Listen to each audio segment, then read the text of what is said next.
Ecological pioneer colonization, role in environmental pollution. Pioneer colonization meaning lichens are said to be the pioneer established vegetation or rocky areas. They are first member to colonize barren rocky areas. During the development, they bring about the degeneration of the formation of the soil. This is the pioneer colonizations. And environmental pollution, lichens very sensitive to atmospheric pollutants such as sulfur dioxide. They are unable to grow in towns, cities, and around industrial site. Such in town, cities, around the industrial site is there, such as the oil refiners. So the lichens can be used as bioindicator or air pollution indicator. And food and feeder fodder also there. Lichens serve as the important source of food, that is the invertebrates. A large number of animals such as the mites, caterpillar, termites, etc. like this feed partially or completely on lichens.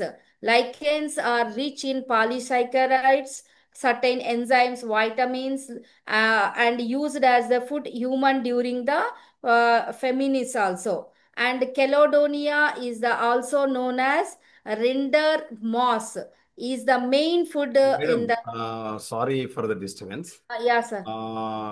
Madam has said correctly, but the pronunciation మనకు old book ప్రకారం అది క్లాడోనియా అని మనం చెప్పుకుంటాం. దాన్ని రెయిన్డీర్ mass కూడా చెప్పుకుంటాం. Yeah. దాన్ని ఆ విధంగా మనం చదవాలి. బట్ ది స్పెల్లింగ్ కానీ తర్వాత మిగతా అంతా యాజ్ ఇట్ ఈస్ గా రెయిన్డీర్ మాస్ అది క్లాడోనియాకు సంబంధించినటువంటి మన లైకెన్ అది. ఇవి ఏంటంటే మేజర్గా మనకు హెల్త్కి సంబంధించి ఎలాంటి ఏ విధంగా ఉపయోగపడతాయి అనే దాంట్లో మేజర్గా క్వశ్చన్స్ అనేటువంటి వస్తాయి. ఎగ్జాంపుల్ అడుగుతాడు. ఓకేనా మేడం, ప్లీజ్ ప్రొసీడ్. Yeah. ఇట్లా ఎగ్జాంపుల్ అడుగుతాడు. రెయిన్డీర్ మాస్క్ ఎగ్జాంపుల్ లైకెన్ పేరు చెప్పమని అడుగుతాడు. అప్పుడు రెయిన్డీర్ మాస్ కామన్ గా దేన్ని రెయిన్డీర్ మాస్ అని పిలుస్తామని అన్నప్పుడు క్లాడోనియా అని మనం చెప్పాల్సి ఉంటుంది. అట్లా మేడం ప్రొసీడ్. ఓకే. ఓకే. ఆహా! క్వెషన్ అలా అడుగుతారా? I'm very poor in lichens. First time I will explain. Okay. No no problem. Madam, no madam, Yeah, proceed. I'm not to stay. Okay, okay, it's okay. Cladonia rainiferne is also reindeer moss is the main food for the reindeers in polar countries. And another one, Parmelia, second next one. These Parmelia are used as curry powder in India. In France, lichens are used for ఇదే in, మన బండ పువ్వు అని మన వాళ్ళు పిలుస్తారు. ah, మంచిగా chicken mutton okay. Biryani చేసుకుంటే మన వాళ్ళు వేసుకునే బండ పువ్వు ఉంటుంది చూసినారు. ఇదే దీన్నే మనం ఫార్మీలి అంటాము. ఇది Parmelia. లైకెన్ ఎక్కువగా మొత్తంలో మన వాళ్ళు ఈ ఫుడ్ సంబంధించినటువంటి ఏదైతే ఇంగ్రీడియంట్ మంచి సువాసన రావడానికి, ఫ్రాగ్రెన్స్ రావడానికి, టేస్ట్ పెరగడానికి ఈ ఫార్మీలియా అని మనం ఉపయోగిస్తాం. దీన్ని రాతి పువ్వు, రాక్ ఫ్లవర్ అంటాం ఫార్మీలియా. ఓకేనా, బండ పువ్వు అని మన వాళ్ళు పిలుస్తారు. ఎక్కువ మటుకి మనకు ఇది మార్కెట్లో మనకు ప్రతి కిరాణా షాప్లో, సూపర్ మార్కెట్లో ఈ లైకెన్ కి సంబంధించినటువంటి ఫార్మీలియా అందుబాటులో ఉంటుంది. Madam proceed. Main use for the chocolates, pastries, and fooder, and some countries to fooder for the horses also in this parmelia. And some of lichens also used for the medicine source. That is the jaundice, fever, diarrhea, like this various skin diseases also, respiratory diseases and tuberculosis. These diseases also to control the lichens. That is the Cladonia species. The best example is the Cladonia. In this Cladonia is used for the treatment of whooping cough. And a yellow substance is called that is called the whooping cough used for the in this Cladonia. And sometimes in industry labor industrials in industry also some lichens industry use for the orchil. The best example dyes, preparing the natural dyes is there, no lichens also used preparing for the natural dyes. Orchil, a blue dye obtained from the Leoconara, Leconara. Leconara is used to dye woolen articles and silk fabrics. Another dye is the brown color dye obtained for Parmelia species is also used by in dyeing companies. Lichens are also used in cosmetic industry. Some lichens contain aromatic substance. Their thallus are used to produce the various cosmetic companies. And Ceteria is the contain carbohydrates is more from the lichen. In Sweden, Russia, this lichen used preparation for the alcohol also, alcohol industry. And next one, natural products. Lichens also known as various natural productions like salzanic acid and sulfonic acid, leic ancelic acid. These acids are also natural production as there. Some lichens, very poisonous lichens also they due to various substance. Litheria is the poisonous lichen. Litheria also known as wolf moss. Poisonous due to the presence of wulfenic acid. This is a poisonic acid. Wulfenic acid there, poisonic. And Citeria is the another poisonous due to the presence of penistratic acid is present. These two are the poisonic acid poisonous lichens. Okay, sir. Thank you. Really it's a live session madam. No, sir. Lichens ముఖ్యంగా I am to explain first time, sir, in lichen. No no madam, no madam.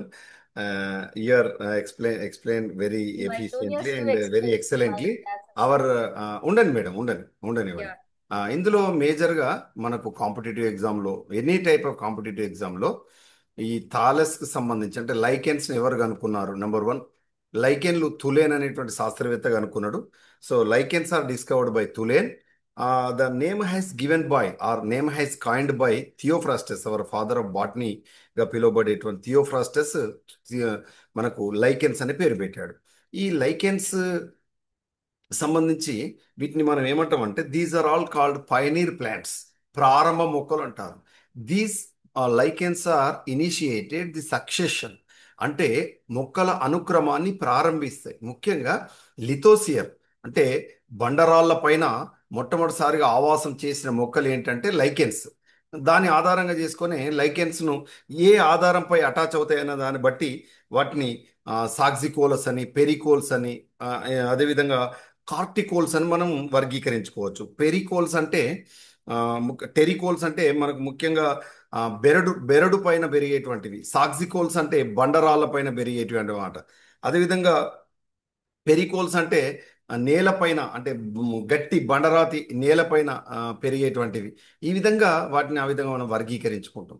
At the same time ఈ లైకెన్స్ను వాటి యొక్క నిర్మాణం ఆధారంగా వాటిని మనం వివిధ రకాల వర్గీకరించుకోవచ్చు. అంటే అవి రేణువుల మాదిరిగా ఉంటే క్రస్టోజ్ లైకెన్స్ అని, అదేవిధంగా ఆ, చిన్న శాఖల మాదిరిగా ఉంటే వాటిని మనకు ఫోలియోజ్ పత్రాల మాదిరిగా ఉంటే ఫోలియోజ్ లైకెన్స్ అని, బ్రాంచెస్ మాదిరిగా ఉంటే ఫ్రుటికోజ్ లైకెన్స్ అని మనం వర్గీకరించుకుంటాం. ఇవి బండరాల పైన ఎలా అతుకుంటాయంటే చాలా గట్టిగా దృఢంగా అతుకు ఉంటాయి అన్నమాట. ఏవి crustose lichens, particles like structure. అదేవిధంగా foliose lichens, folio means foliar, structure means leaf like structure, అవి మనకు ఉంటాయి. ఆ, అదేవిధంగా fruticose lichens they are contain branches, they are possess the branches like aperture, వాటిని మనం ఫ్రూటికోజ్ లైకెన్స్ అని చెప్పుకుంటాం. అదేవిధంగా ఇంకొన్ని ఆ, ఆ, ప్రత్యేక లైకెన్స్ అనేటువంటివి బండరాల పైన వదులుగా అతుక్కునేటువంటి లైకెన్స్ కూడా ఉంటాయి. ఈ లైకెన్స్ లో ఉండేటువంటి జీవులు రెండు ఉంటాయి. ఒక సింబయోటిక్ అసోసియేషన్. ఈ సింబయాంట్స్ లో ఒక పైకోబయాంట్ ఉంటుంది, ఆల్గే, ఒక మైకోబయాంట్ ఉంటుంది, ఒక శిలీంధ్రం. ఈ అసోసియేషన్ మనం సహజీవనం, సింబయాసిస్ అంటాం. అయితే జనరల్ గా ఈ సహజీవనం నిజంగా సింబయాసిస్ అంటే కాదు. ఇందులో ప్రత్యేకించి ఏ విధంగా ఉంటుందంటే హెలోటిజం అనే ఒక ప్రత్యేకమైన జీవన విధానం ఉంటుంది. హెలోటిజం అనేటువంటిది జీవన విధానం భార్యాభర్తల మాదిరిగా ఆత్మీయంగా కాకుండా ఎలా ఉంటుందంటే యజమాని సేవకుడు మాదిరిగా ఉంటాడు. ఒకడు బాస్ ఉంటాడు, మరి ఇంకొకడు సర్వెంట్ ఉంటాడు అనమాట. ఇక్కడ ఎవడు బాస్గా వ్యవహరిస్తారంటే fungi members are acted as a boss. The slaver or సర్వెంట్గా ఎవరు వ్యవహరిస్తారంటే బానిసగా, సేవకుడు ఎవరు వ్యవహరిస్తారంటే శైవలాలు వ్యవహరిస్తాయి. ఈ శిలీంధ్రాల్లో ప్రత్యేకించి ఆ, మ- ఈ ఉండేటువంటి ఈ లైకెన్లో ఉండేటువంటి శిలీంధ్రాలను బట్టి అవి ఆస్కో మైకోటిన శిలీంధ్రాలను అయితే మన ఆ లైకెన్స్ ఆస్కో లైకెన్స్ అని, బెసిడో మైకోటినకు చెందినటువంటి శిలీంధ్రాలు అందులో అసోసియేట్ అయితే వాటిని బెసిడో లైకెన్స్ అని మనం చెప్పుకుంటాం. వేటి ఆధారంగా వాటిని బెసిడో లైకెన్స్, వేటి ఆధారంగా ఆస్కో లైకెన్స్ అని అంటామంటే based on the sexual reproduction. ఇంతకుముందు మేడం గారు చెప్పారు, ముఖ్యంగా ప్రత్యుత్పత్తికి సంబంధించి ఇందులో ఈ థాలస్ను అడ్డుకోతకు చూసినప్పుడు ప్రత్యేకించి ఇందులో గొనీడియల్ పొర అనే ఒక ప్రత్యేకమైనటువంటి పొర ఉంటుంది. So gonidial layer associated with gonidial layer related to algae component. The remaining component are belongs to the fungal members. Fungi ఏం చేస్తుందంటే ప్రొటెక్షన్ చేస్తుంది, వాటర్ను అబ్జర్వ్ చేస్తుంది బయట నుంచి. ఆల్గే మెంబర్ ఏం చేస్తుందంటే ఫోటోసిన్సిస్ జరుపుతుంది. ఈ విధంగా లైకెన్స్ అనేటువంటిది సక్సెషన్ ఆరంభిస్తాయి. అంతేకాకుండా లైకెన్స్ను మనం పొల్యూషన్ ఇండికేటర్ ప్లాంట్స్గా మనం పిలిచాము. అంటే కాలుష్య సూచిక మొక్కలుగా మనం పిలుస్తాం. ఎందుకు కాలుష్య సూచిక మొక్కలు అంటామంటే గుర్తుపెట్టుకోండి, wear the lichens does not grow the pollution, especially sulphur related pollution. Sulphur pollutant ఉన్నటువంటి ఏదైతే కాలుష్యకారకం సల్ఫర్ ఉందో ఆ సల్ఫర్కు సంబంధించిన లిఫ్ట్ చేయి మాట్లాడు సల్ఫర్కు సంబంధించినటువంటి కాలుష్యకారకం ఉంటే ఆ సల్ఫర్ రిలేటెడ్ ఉండేటువంటి ఆ కాలుష్యకారకం ఉండేటువంటి ప్రాంతంలో ఈ లైకెన్స్ అనేటువంటి పెరగవు. కాబట్టి ఈ లైకెన్స్ పెరుగుతలేవు అంటే అక్కడ సల్ఫర్ ఎక్కువగా కాలుష్యం ఉందన్నమాట. బెస్ట్ ఎగ్జాంపుల్ ఏం చెప్పుకోవచ్చు అంటే నూనె శుద్ధి కర్మాగారాలు, ఆయిల్ రిఫైనరీ ఇండస్ట్రీస్ ఎక్కడైతే ఎక్కువ ఉంటాయో, అదేవిధంగా ఈ మనకు మన ఈ మన ఈ మన ఈ కరెంటు ఇవి ఉంటాయి కదా నాన్న, సబ్ స్టేషన్స్ పెద్ద పెద్దవి, చాలా పెద్ద థర్మల్. ఉన్నటువంటి కరెంటు స్టేషన్స్ ఉండే దగ్గర ఎక్కువగా సల్ఫర్ రిలీజ్ అవుతుంది. ఆ సల్ఫర్, సల్ఫర్ డైఆక్సైడ్ కుళ్ళిన కుళ్ళిన కోడిగుడ్ల వాసన కూడా వస్తుంది, మన కెమిస్ట్రీలో నేర్చుకుంటాం. ఇలాంటి ఎన్విరాన్మెంట్లో lichens does not grow. So that is the indicator of the pollutant which they are accumulated in that atmosphere అని మనం చెప్పుకోవచ్చు. అంటే సల్ఫర్ అక్యుములేట్ అవుతుందంటే అక్కడ ఏం పెరగవు అని చెప్పుకోవాలి, ఈ లైకెన్స్ పెరగవు. అదేవిధంగా మీరు ఫ్లోరైడ్ ఎఫ్ అంటున్నాం. ఈ ఫ్లోరైడ్ పొల్యూషన్ ఉన్న ప్రాంతంలో ఎక్కువగా మొక్కజొన్న పెరగదు. మొక్కజొన్న అనేటువంటిది కూడా కాలుష్య సూచిక మొక్కగా మనం చెప్పుకుంటాం. జియామేజ్ మన పోయేసికి చెందిన ఆ జియామేజ్ ఈ ఫ్లోరైడ్ ఆ, ఆ, ఎక్కువ పర్సెంటేజ్ ఎక్కువ అయితే పార్ట్స్ పర్ మిలియన్ పీపీటీ మన ఉంటే ఎక్కువ మొత్తంలో ఉన్నట్లయితే ఆ వాటర్లో అక్యుములేట్ అయితే ఆ సాయిల్లో ఈ మొక్కజొన్న అనేటువంటిది పెరగదు. అది కాలుష్య సూచిక మొక్క కూడా ఫ్లోరైడ్కి ఎగ్జాంపుల్ చెప్పుకోవచ్చు. కానీ లైకెన్స్ మనకు సల్ఫర్ డైఆక్సైడ్, సల్ఫర్కి సంబంధించినటువంటి కాలుష్యాన్ని ఎగ్జాంపుల్గా మనం చెప్పుకోవచ్చు. అంతేకాకుండా ఈ ఆ, ఎక్కువగా ఈ లైకెన్స్ నుంచి అడిగేటువంటి ప్రశ్న ఏంటంటే ప్రత్యుత్పత్తి నిర్మాణాలు, ముఖ్యంగా శాఖీయ ప్రత్యుత్పత్తికి సంబంధించి మేడం గారు చెప్పారు. సోరీడియా కానీ ఇసీడియా కానీ సైఫల్లో సెఫెల్లా కానీ సైఫెల్లా ఇట్లా ఇలాంటి నిర్మాణాలు ఉంటే వాటికి ఎగ్జాంపుల్ కూడా మీరు ఒకసారి చూడాలి. అదేవిధంగా సెక్షువల్ రిప్రొడక్షన్ కూడా ఉంటుంది ఇందులో.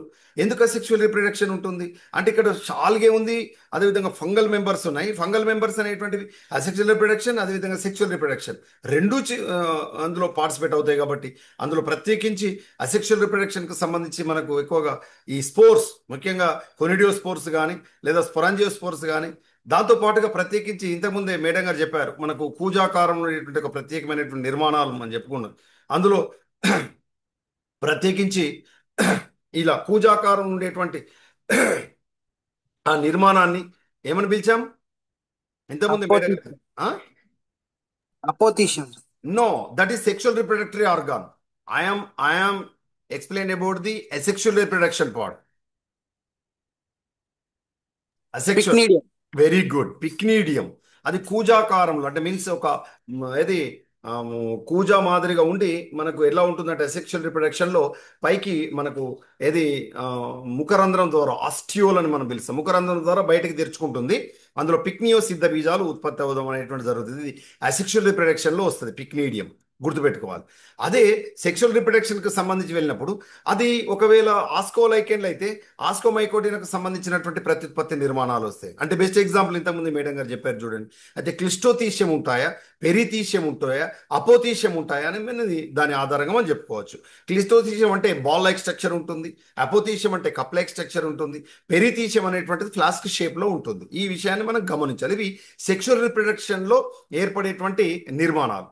అదే కాకుండా సెక్షువల్ రిప్రొడక్షన్లో మేడం గారు ఇంకోటి గురించి spermatiospore spermatium, it is related to male reproductory organ. ఇది గుర్తుపెట్టుకోవాలి. కార్పోస్పోరియం, కార్పోగోనియం ఇవి ఫీమేల్ రిప్రొడక్టరీ ఆర్గాన్. ఇంతకుముందు నేను చెప్పిన ఈ మన క్లిష్టోతీశం కానీ perithecium apothecium, these are all the fruiting bodies and ఫలనాంగాలను మనం చెప్పుకుంటాం. ఈ ఫలనాంగాలు లైంగిక ప్రత్యుత్పత్తులు ఏర్పడతాయి. అయితే ఈ ఫలనాంగాలు ఏర్పడే కంటే ముందు ప్రత్యుత్పత్తి నిర్మాణాలు అనేటువంటివి మేల్ రిప్రొడక్టరీ ఆర్గాన్కి సంబంధించి తీసుకున్నప్పుడు అవి స్పెర్మేషియం మనకు క్లబ్ షేప్లో ఉండి మనకు స్పెర్మేషియోస్పోర్స్ను ప్రొడ్యూస్ చేస్తాయి. అంటే పురుష ప్రత్యుత్పత్తి అవయవాలు పురుష ప్రత్యుత్పత్తికి సంబంధించినటువంటి సంయోగ బీజాలు విడుదల చేస్తాయి. అదేవిధంగా స్త్రీ ప్రత్యుత్పత్తి నిర్మాణానికి సంబంధించి కార్పోగోనియం, అదేవిధంగా కార్పో స్పోర్స్ అనేటువంటి ఇక్కడ మనకు ప్రొడ్యూస్ కావడం అనేటువంటి జరుగుతుంది. ఇది లైంగిక ప్రత్యుత్పత్తికి సంబంధించి. ఇక ఎకనామిక్ ఇంపార్టెంట్కి సంబంధించి మనం తీసుకున్నప్పుడు మేడం గారు చెప్పారు చూడండి, లైకెన్స్ అనేటువంటి ఫుడ్ ఫోడర్గా ఉపయోగపడుతుంది, ముఖ్యంగా పశువులకు ఆహారంగా ఉపయోగపడతాయి. అంతేకాకుండా ఔషధ రంగంలో ఎక్కువ ఉపయోగపడతాయి. మనము మానవ మాతృలము ఇప్పుడు ఏదో మనకు అలోపతిక్ మెడిసిన్ వచ్చింది కాబట్టి ఎక్కువ యూజ్ చేయట్లేదు కానీ, బట్ రిమెంబర్ ది లైకెన్స్ ఎక్కువగా ఏ ప్లేస్లో పెరుగుతాయి?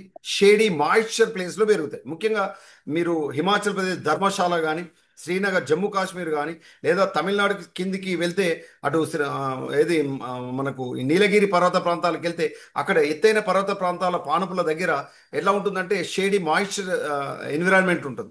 అలాంటి క్లైమాటిక్ కండిషన్స్లో ఈ లైకెన్స్ అనేటువంటి ఎక్కువ గ్రో అవుతాయి. మీరు గమనిస్తే, మీరు ఎప్పుడన్నా గూగుల్లో కానీ సెర్చ్ చేస్తే ధర్మశాల హిమాచల్ ప్రదేశ్ని గమనిస్తే అబండెంట్ లైకెన్స్. అసలు నేనైతే ఎన్ని కలెక్ట్ చేస్తే అంత లైకెన్స్ దొరికినాయి. ఏవో అక్కడ నుంచి తీసుకురావడం ఇబ్బందికర పరిస్థితి కానీ విపరీతంగా, ముఖ్యంగా మాస్ మొక్కలు. Remember these lichens also associated with mass plants also. అంటే అక్కడ అసోసియేట్ అంటే వాటితో పాటు పెరుగుతాయి, కలిసి పెరుగుతాయి అవి. మాస్ మొక్కలు కూడా లైకెన్స్ వెరీ క్లోజర్గా ఉంటాయి, లుక్స్ లైక్ ఏ లైకెన్స్. అట్లా గుర్తుపెట్టుకోవాలి. మనకు ఫ్రుటికోజ్ లైకెన్స్ అనేటువంటి అక్కడ మనకు ఉంటాయి అట్లా.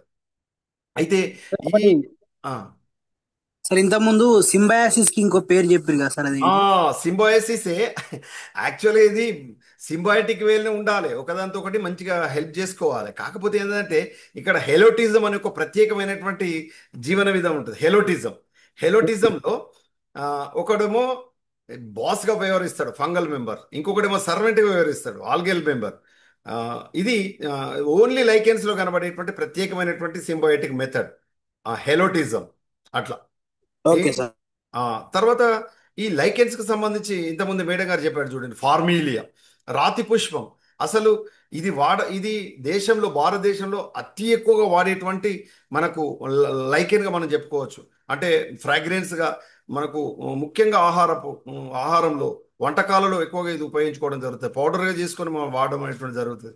ఇంతకుముందు అవే కాకుండా మేడం గారు వేరే కొన్ని రకాల లైకెన్స్ గురించి చెప్పారు. క్లాడోనియా, దీన్ని మనం రెయిన్డీర్ మాస్గా కూడా మనం చెప్పుకున్నాం.